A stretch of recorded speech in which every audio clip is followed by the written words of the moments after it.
Everyone, welcome back to our channel. শুভ বুদ্ধ পূর্ণিমা সবাইকে। সকালে উঠেই আগে প্রথম ঠাকুরের ফুলের বাজার করতে চলে গেলাম।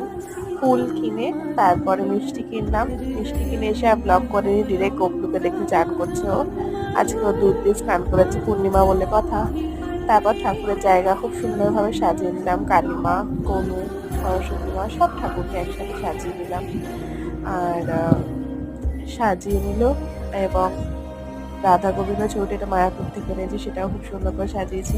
আর ঠাকুরকে সকালে ভোগে ছিল হচ্ছে গুজিয়া সন্দেশ আর মিষ্টি। কারণ লোকনাথ বাবাকেও আমরা আজ থেকে বসিয়েছি। লোকনাথ বাবার ছবিটা অনেকদিন ছিল, তবে বসানো হয়নি, আজ থেকে বসানো হলো। এবং রাধা কৃষ্ণ এবং অষ্টসখীর ছবিও আমরা এবার বসিয়েছি। তার সঙ্গে গোপুর গান চলছিল আর বোন পড়াশোনাও করছিল। তা এর আর একটা ব্লগ আসবে যে আমাদের বাড়িতে পুজো হয়েছে, সেটা নেক্সট ব্লগে আসে। Thanks for watching.